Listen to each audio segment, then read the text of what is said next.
बिस्मिल्लाहिर्रहमानिर्रहीम। नाज़रीन अस्सलाम वालेकुम। नाज़रीन, गुज़िश्ता रोज़ पाकिस्तान के chief of army staff general Asim Munir साहब ने मजहबी रहनुमाओं से मुलाकात की जनरल हेड क्वार्टर में, और बड़ी डिटेल डिस्कशन हुई। और ये जो मुलाकात है इसी तनाजुर में हुई कि गुज़िश्ता कई महीनों से या 2 साल से, जब से अफ़गानिस्तान में तालिबान की हुकूमत आई है, तो पाकिस्तान में भी अस्करियत पसंद या जो दहशत गर्दों की जो कार्रवाइयाँ हैं उसमें इजाफ़ा हुआ है। और साथ साथ जो है जो मिलिटेंसी का जो फैक्टर है उसमें भी इजाफ़ा हुआ है, मजहबी इंतहा पसंदी में इजाफ़ा हुआ है। तो इस हवाले से ये एक अहसन इक़दाम था, क्योंकि जो दहशत गर्द है, जो मिलिटेंट्स है, वो हमेशा मजहबी बयानिए की बुनियाद पे जो है सादा लोगों को बेवकूफ़ बनाते हैं, उनको धोखा देते हैं। और समटाइम यही जो है ये बैरूनी जो एजेंसियाँ हैं, मुल्क दुश्मन जो ममालिक है या जो पाकिस्तान के दुश्मन ममालिक या मुखालिफ ममालिक है, उनका आलेकार भी बन जाते हैं जाने में या अनजाने में। तो जनरल आसिम मुनीर साहब ने जो बातें की, मेरे ख्याल में 3-4 बातें जो बड़ी जो कि क्रक्स ऑफ द जो सारे डिस्कशन का था, उसको अगर देखें तो लग ऐसा रहा है कि ये पाकिस्तान की बुनियादी मसाइल भी यही है। नंबर 1 यह है कि ताकत का इस्तेमाल जो है, इसका जो इजाज़त है या जो है, ये सिर्फ रियासत को है। मतलब ये कि कोई और ग्रुप जो है वो आम रियासत के ख़िलाफ़ या लोगों के ख़िलाफ़ वो कोई ताकत इस्तेमाल नहीं कर सकती। इसी तरह मुल्क में कहीं भी कानून और आईन जो है रियासत के अलावा किसी भी ग्रुप को असलहा रखने या मुसल्लह जदोजहद की इजाज़त नहीं देता है, ना वो अवाम पर अपनी मर्जी ताकत के ज़रिए या ज़ोर के ज़रिए वो लागू कर सकता है। इसी तरह जो आर्मी चीफ साहब ने जो कहा कि बुनियादी रियासत की ज़िम्मेदारियाँ कुछ है, जो मजहबी अक़लियतें हैं या वो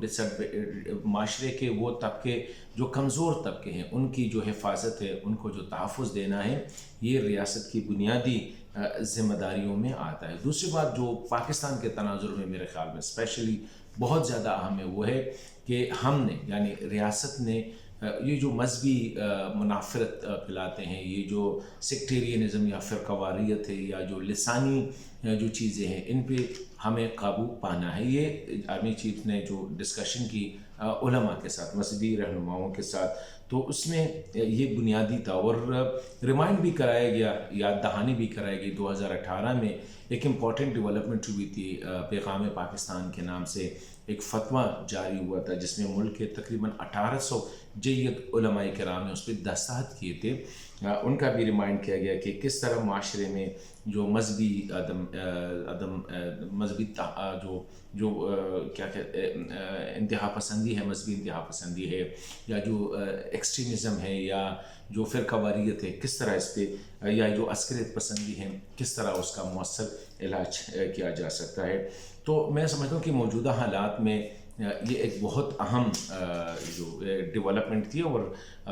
ये तो मजहबी तबका जो इस वक्त, पहले भी अगर हम देखें तो हमारा जो मजहबी तबका है उसने कलीदी किरदार अदा किया है अस्करियत पसंदी के ख़िलाफ़, मजहबी इंतहा पसंदी के ख़िलाफ़। और उसमें हमने जय्यद उलमा की कुर्बानियाँ भी दी है। वो चारों सूबे में, लाहौर में अगर हम सरफराज नईमी साहब, इस तरह पेशावर में अगर देखें हसन जान साहब, इस तरह कराची में देखें, हर जगह पे जय्यद उलमाए किराम जो मुख्तलिफ़ फ़िरक़ों से उनका ताल्लुक़ रहा है,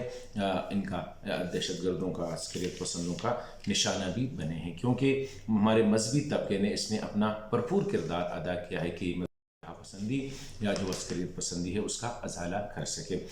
दूसरी बात यह है कि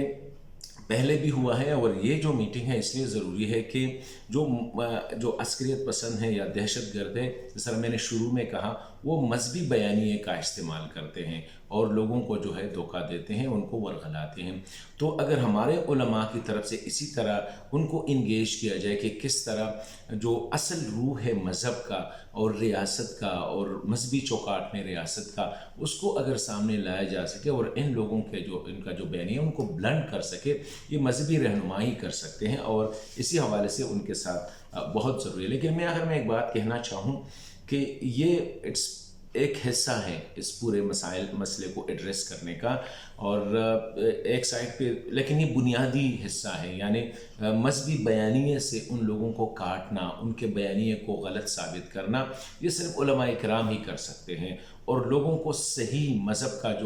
جو سبق ہے یا جو پیغام ہے وہ پہنچانا، یہ مذہبی اکابرین کا، مذہبی علماء کا کام ہے۔ لیکن ساتھ ساتھ ہمیں یہ بھی دیکھنا ہوگا کہ اس کے ساتھ ساتھ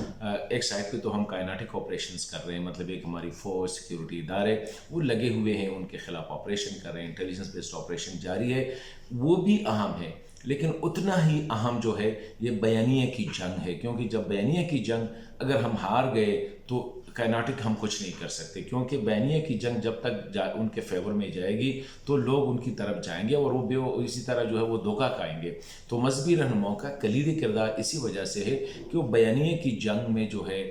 ریاست کو ہر صورت میں ان کے غلط بیانیے کو لوگوں کو سامنا لانا پڑے گا، اس کے لیے وہ ضروری ہے۔ ساتھ ساتھ ہمیں اگر کائناٹک جاری ہے، بیانیے کی ہو رہی ہے، تو ساتھ ساتھ ہمیں قانون کے حوالے سے اور انتظامی حوالے سے بھی اپنے آپ کو مضبوط کرنا پڑے گا، پولیس کو اسٹرینتھن کرنا پڑے گا، اسی طرح قوانین میں جو ہے نا ایسی تبدیلیاں لانی ہوگی تاکہ فوری جسٹس ملے۔ انفارچونیٹلی ہمارا جو جسٹس کا نظام ہے وہ شروع ہی سے بڑا اس طرح رہا ہے کہ اس میں اکثر جو ہے وہ مجرم یا ملزم جو ہے وہ نکل جاتے ہیں، ان کو فائدہ ہوتا ہے، بڑے پرولونگ لمبی، تو ہمیں اسپیڈی جسٹس کی طرف جانا پڑے گا تاکہ جلدی جلدی یہ لوگ جو ہے قانون کے دائرے میں کیفر کردار تک پہنچ جائے۔ اس طرح انتظامی حوالے سے کہ اگر ایک جگہ پہ انٹیلیجنس بیسڈ آپریشن ہوا یا کائناٹک آپریشن، جگہ صاف ہو گئی، کلیئر ہو گئی، تو باقی انتظامیہ جو ہے وہ بھی اتنی مضبوط ہو کے آ کے اس جگہ کو اپنے ہولڈ میں رکھے۔ اور ساتھ ساتھ آخر میں یہ کہوں گا کہ جس طرح یہ مذہبی لوگوں کے ساتھ انٹریکشن رہی، اسی طرح ہمیں دیگر سول سوسائٹیز گروپ کو بھی انگیج کرنا پڑے گا، سیاسی پارٹیوں کو بھی انگیج کرنا پڑے گا، تاکہ مؤثر طریقے سے اس کا ہم جواب دے سکیں۔